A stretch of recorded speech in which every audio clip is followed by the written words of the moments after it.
Hello everyone, welcome to 64 hours. ఈ రోజు మన యుఎస్ లో మన వంటలు మన ముచ్చట్లో వంకాయ నలుపుడు పచ్చడి చేస్తున్నామండి. మీరు ఖచ్చితంగా అలాగే విన్నారు, ఏమి డౌట్ లేదు. వంకాయ నలుపుడు పచ్చడి అంటే ఏంటి అంటే దీంట్లో రోలు రోకలు మిక్సీలు ఎక్సెట్రాలు ఏమీ అక్కర్లేదు. ఏమీ లేకుండా ఈ వంకాయ నలుపుడు పచ్చడి చేస్తాము. ఇది చాలా చాలా ట్రెడిషనల్. అంటే ఎంత ట్రెడిషనల్ అంటే అసలు రోలు కూడా లేనప్పుడు చేసిన పచ్చడి అన్నమాట ఇది. అంటే రోలు రోకల కంటే ముందు పచ్చడి. అది సాంప్రదాయబద్ధంగా కాలానుగుణంగా వచ్చి మన దాకా వచ్చింది. సో ఈ పచ్చడి మీరు ఖచ్చితంగా చేయండి. వందల సంవత్సరాల నాటి ఈ పచ్చడిని మీ ఫ్యామిలీ మెంబర్ తో షేర్ చేసుకోండి. అలాగే మన యూఎస్ లో మంచి ఫుడ్ కూడా తీసుకెళ్తాను. ఆ ఫుడ్ లో రెస్టారెంట్ మామూలు ఫుడ్ కాదండి, వెరైటీ ఫుడ్. మధ్యలో ఎక్కడైనా సరే ఒక గ్యాప్ వచ్చినప్పుడు నేను మీకు చూపిస్తాను. దీనికి కావాల్సిన పదార్థాలు ఏంటో చూద్దాం. వంకాయలు చూసారు కదా, అవి మనకి అక్కడ దొరుకుతాయి, ఇక్కడ దొరుకుతాయి. సో 2 పెద్ద వంకాయలు తీసుకుందాము. పచ్చిమిరపకాయలు తెలుసు కదా, కారం గురించి బీ అలర్ట్ గా ఉండండి. యూఎస్ఏ లో పచ్చిమిరపకాయలు కారం ఎక్కువ తక్కువలు ఉంటాయి. కొత్తిమీర, తర్వాత ఉల్లిపాయ చూసారు కదా, అంత పెద్ద ఉల్లిపాయ ఈ 2 కాయలకు పట్టుద్ది. కొద్దిగా చింతపండు అండి, చూసారు కదా నీళ్ళలో నానబెట్టుకున్నాం. ఇవన్నీ మామూలే. కరివేపాకు మనం ఇండియా నుంచి ఎలాగో తెచ్చేస్తాం కదా, ఇక్కడ రేట్ ఎక్కువని, ఏది ఫ్రైడ్ చేసి ఆరేసి ఏదో తెస్తాం కదా, ఆ కరివేపాకు. తర్వాత తాలింపు గింజలు, ఎండుమిరపకాయలు, సాల్ట్, కారము, పసుపు. ఇక చేసేద్దామా? ఫస్ట్ ఏం చేద్దామంటే ఈ ఆనియన్ ని కట్ చేసుకుందాం. చూడండి, ఆ ఉల్లిపాయలు అన్ని కూడా సన్నగా తరుక్కున్నాం కదా. సో అలాగే పచ్చిమిరపకాయలు కూడా మనం తీసుకున్నాం కదా, ఒక 6-7 పచ్చిమిరపకాయలు అవి సన్నగా తరుక్కుందాము. నెక్స్ట్ ఏం చేద్దాము అంటే ఈ వంకాయల్ని ఫస్ట్ కాల్చేసుకుందాం. చూడండి, వంకాయలు కాల్చుకునే ముందు అంటే పొయ్యి ఎలగించక ముందు ఇలా వంకాయని ఇలాగ ఘాట్లు పెట్టుకోవాలి. ఎందుకంటే టప్ టప్ అని పేలిపోద్ది అనమాట, అది సౌండ్ వస్తుంది అనమాట. సో అలా పెట్టుకొని వంకాయని చక్కగా చేతులతో కాకుండా ఏదైనా పట్టారు లాంటిది ఉంటుంది కదండి తిప్పేది, దాంతో మీరు అలా కాల్చుకో. ఇలాగేం చేద్దాము అంటే చక్కగా వంకాయలన్నీ కూడా బాగా కాల్చేసుకోండి. ఈలోపు ఏం చేద్దామంటే కొద్దిగా టైం ఉంది కాబట్టి మేము నార్త్ కొరియాలో హై పాయింట్ దగ్గర నుంచి మేము మెరిటల్ బీచ్ వెళ్ళామండి. అక్కడ ఫిష్ దానికి వెళ్ళాము, ప్లస్ బీచ్కి వెళ్ళాము. ఏమంటే స్పెల్లింగ్ మిస్టేక్స్ ఏమంటే ఏమనుకోండి, నాకు ఇంగ్లీష్ రాదండి. అక్కడ బీచ్ చూసాము. ఆ తర్వాత చేపల ప్రపంచం ఉందండి. అసలు ఎంత అద్భుతంగా ఉందో అండి. ఆ తర్వాత మేము వేరే మా ఫ్రెండ్స్ ఎవరు కెనడాలో ఉంటే అడిగితే లేదు అది ఇక్కడ కూడా ఉంది అన్నారు. మీకు చూపిస్తుంటే మీకు పైన బోర్డు అర్థం అవుతుంది. అసలు ఎంత బాగుందండి, అసలు నిజంగా అసలు అద్భుతం అండి. అసలు నిజంగా నేనైతే చాలా ఫీల్ అయ్యాను. అంటే ఆల్రెడీ ఇంతకుముందు చూసిన వాళ్ళు నేను చెప్పను, కానీ నేను చూసినప్పుడు అనుకున్నాను అవన్నీ చూపించి మీకు కూడా చూపిస్తే ఆనందాన్ని మీతో షేర్ చేసుకోవాలని నేను చూపిస్తానండి. ఈలోపు వంకాయలు కూడా బాగా కాలిపోతాయి. కాలిపోయేలోపు మీరు చక్కగా చూసి వచ్చేయండి. ఎంత బాగున్నాయి అంటే అంత బాగున్నాయండి. మీకు ఆ బోర్డు చూస్తే అర్థమైపోద్దండి. చూడండి, అస్సలు సూపర్ అన్నమాట. నాకైతే నచ్చింది. నా ఆనందాన్ని మీతో షేర్ చేసుకుంటున్నాను.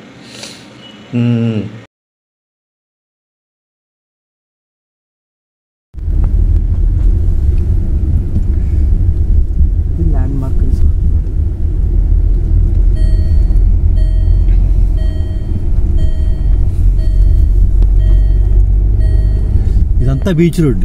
ప్రతి హోటల్కి సపరేట్ బీచ్ ఉంటుంది, వెనకాల బీచ్ ఉంటుంది. మొత్తం ఎటు చూసినా హోటల్సే. హోటల్ అనగా బీచ్. ఏంటి నీకేదో గవ్వ దొరికినట్టు ఉంది. పెద్ద గవ్వ. నాకు ఏ బీచ్ ఇది?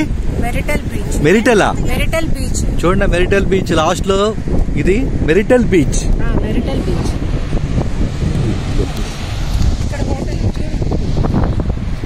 హోటల్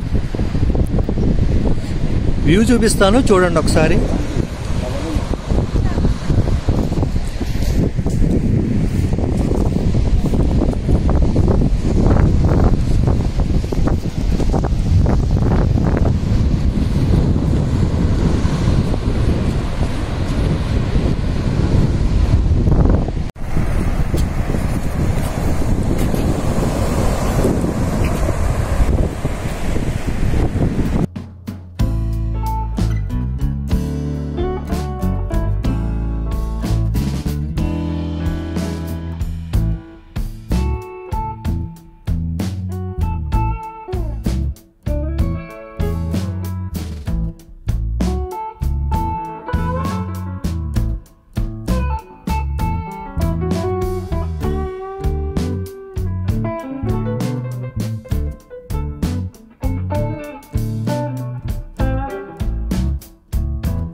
ఎలా ఉంది, బాగుంది కదా? లేదండి, నా ఆనందం కొద్ది నేను మీకు చూపించాను. సో అంతే అండి, ఓకేనా? ఇక మనం వంకాయ పచ్చడిలోకి వెళ్ళిపోదాం. కొద్దిగా వేడి మీదగానే ఉన్నాయి. వేడి మీద పుట్టు తీసే ఏమవుద్దంటే తొక్కు అనేది అతుక్కోదనమాట. ఓకే, నిదానంగా పక్కన నీళ్లు పెట్టుకొని నిదానంగా అంతా తీసేద్దాం. వంకాయ నలుపుడు పచ్చడి గుర్తుంది కదా? వేడి మీద తీసాం కదా, అందుకని చక్కగా వచ్చేసింది. ఆ పైన మడమలు ఉంటాయి కదా, అవి తీసేయండి. మనం కాల్చినప్పుడు మసి ఉంటుకుంటది కదా, ఆ మసిపోవడానికి ఏంటంటే జస్ట్ ఒక్కసారి పంపు కింద పెట్టి వాష్ చేద్దామండి. ఏమంటే ఒకప్పుడైతే కనుక ఇవేం చేసేవాళ్ళు అంటే కనుక కట్ల పొయ్యి మీద వంట చేసేవాళ్ళు కదా, వంట అంతా అయిపోయిన తర్వాత లోపల ఉంటాయి కదా నిప్పులు, అవన్నీ బయటికి లాగి ఆ నిప్పుల మీద వంకాయలు పెట్టి కాల్చేవాళ్ళండి. ఇది నేను స్టడీ చేసినంత వరకు కూడా ఈ రెసిపీ అనేది కూడా ఏంటంటే దాదాపుగా నెల్లూరులోనేనండి. అంటే నాకు తెలిసినంత వరకు, నేను అడిగినంత వరకు నాకు అర్థమైన విషయం ఏంటంటే నెల్లూరు పరిసరాల్లోనే ఎక్కువగా చేసేవాళ్ళు. బయట నేను చాలా మందిని అడిగితే ఇది మాకు తెలియదు అన్నారు, ఈ నలుపుడు పచ్చడి అనేది. సో అక్కడ చేసేవాళ్ళట. ఓకే, చూడండి, ఒక పెద్ద గిన్నెలో పెట్టుకొని ఫస్ట్ ఏం చేద్దామంటే దాని మీద పసుపు అండి. చూడండి, జస్ట్ మీకు కరెక్ట్ గా ఐడియా కోసం ఆ 2 వంకాయలకి. తర్వాత వచ్చి ఉప్పు అండి. ఏమంటే ఈ వంకాయ నలుపుడు పచ్చడి చేసి ఎలా వచ్చిందో కామెంట్ సెక్షన్ లో పెట్టండి. అలాగే మా ఛానల్ కొత్తగా చూస్తుంటే సబ్స్క్రైబ్ చేయడం మర్చిపోవద్దు. మీ వాళ్ళందరికీ కూడా షేర్ చేయడం అస్సలే మర్చిపోవద్దు. సో ఉప్పు కూడా వేసాము. ఇప్పుడు కారం చూడండి, కారం ఎంత వేసానో చూసారు కదా. చూడండి, అక్కడ వంకాయలకి ఇక్కడ వంకాయలకి తేడా ఏంటంటే ఇక్కడ కొద్దిగా నీరు ఎక్కువ ఉంటుందండి. ఇండియాలో ఏంటంటే కొద్దిగా నీరు తక్కువ ఉంటుంది కాయల్లో. ఆ చిన్న డిఫరెన్స్ ఏనండి, ఇంకేం లేదు. ఇప్పుడు చింతపండు మనం పిసికేసేసి అంటే బాగా నలిపేసేసి దాంట్లో ఆ వాటర్ అంతా వేసేద్దాము. సో ఇప్పుడు ఏంటంటే ఇప్పుడు మనం వంకాయ నలుపుడు పచ్చడి కార్యక్రమం స్టార్ట్ చేస్తాం. తర్వాత కొత్తిమీర. సో చూసారు కదా, చింతపండు రసం అవన్నీ వేసేటప్పటికి ఏంటంటే కొద్దిగా వేడున్నా గానీ మనకి ఇబ్బంది లేకుండా చక్కగా మనము ఈ వంకాయ నలుపుడు పచ్చడి, అర్థమైంది కదండి? సో ఇలాంటి రెసిపీని మీకు అందించడానికి నేను చాలా సంతోషపడతానండి. ఎందుకంటే కనుక చాలా వరకు కొన్ని అంతరించిపోతున్న ఈ రెసిపీస్ అన్నిటిని నేను ఈ ప్లాట్ఫామ్ ద్వారా మీకు అందించడం నేను అదృష్టంగా భావిస్తాను. నేను చాలా సంతోషంగా భావిస్తాను.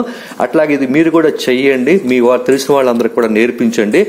మన వంటల్ని, మన రెసిపీని కొద్దిగా బతికిద్దాం. చూడండి, బాగా మన పప్పు వినిపినట్టు మాత్రం వినపొద్దండి, లైట్ గా వంకాయ తగలాలి, అప్పుడే ఆ టేస్ట్ వస్తుందన్నమాట. ఓకే, నెక్స్ట్ ఏం చేద్దాము అంటే తాలింపు కూడా వేద్దాము. చూడండి, వీడియో చివరి వరకు చూసారు కదా, చాలా తక్కువ వేసాను. ఫస్ట్ ఏంటంటే తాలింపు గింజలు వేద్దామండి.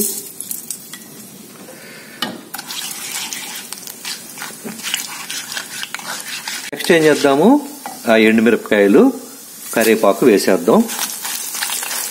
అక్కడ మనం కరివేపాకు వేయగానే చిటపట్లాడుతుంది కదా, ఇక్కడ పడాల. ఎందుకంటే మనం ఫ్రై చేసి ఇక్కడ తెచ్చుకున్నాం కాబట్టి అండి. ఇప్పుడు ఫస్ట్ పచ్చిమిరపకాయలు, తర్వాత మనం పెద్ద ఉల్లిపాయ కట్ చేసుకున్నాం కదా సన్నగా. మన గోల్డెన్ కలర్ అలా ఏం అక్కర్లేదండి, నేను చూపిస్తాను. అప్పుడు వచ్చినప్పుడే మనం తీయాలి, అది ఇంపార్టెంట్. అందుకే నేను ఎప్పుడు కూడా వీడియో చివరి వరకు చూసి చేయండి అని చెప్తా. చూడండి, ఆనియన్స్ ఆ మాత్రం సరిపోద్ది అనమాట. ఎక్కువ చేసామనుకోండి కొద్దిగా టేస్ట్ తేడా వస్తుంది. మరి గోల్డెన్ కలర్ అలా ఏం చేయొద్దు, మీకు అర్థమైపోద్ది. దగ్గరగా నేను చూపిస్తున్నాను చూడండి. ఇప్పుడు ఏం చేస్తారంటే పొయ్యి ఆఫ్ చేసేయండి. సో వెంటనే ఇందాక మనం నలుపుకున్నాం కదా, దాంట్లో మనము అదంతా కూడా వేసాం. సో వేసేసి కలిపేద్దాము. వంకాయ నలుపుడు పచ్చడి రెడీ. సరే, వేడి అన్నంలో తింటే ఎంత బాగుంటుందో తెలుసా? నేను చెప్పడం కాదండి, మీరు చేసి తినండి. అప్పుడు మీరే కింద అసలు తినగానే వెంటనే చేయి కూడా కడుక్కోకుండా కామెంట్ సెక్షన్ లో పెట్టేస్తారు. ఓకేనా? మరి ఇలాంటి మంచి వీడియో చేసినందుకు మీకు తెలుసు కదా, అవన్నీ మీరు చేస్తుంటారు, ఆల్రెడీ అన్ని చేస్తారు, నాకు తెలుసా? ఓకే, మళ్ళీ మరొకసారి మన యుఎస్ఏలో మన వంటలు, మన ముచ్చట్లో మరో వీడియోతోటి మీ ముందుకు మీ 64 hours. ఇలాంటి మంచి అవకాశం మాకు ఇచ్చినందుకు థ్యాంక్స్ చెప్తుంది 64 hours.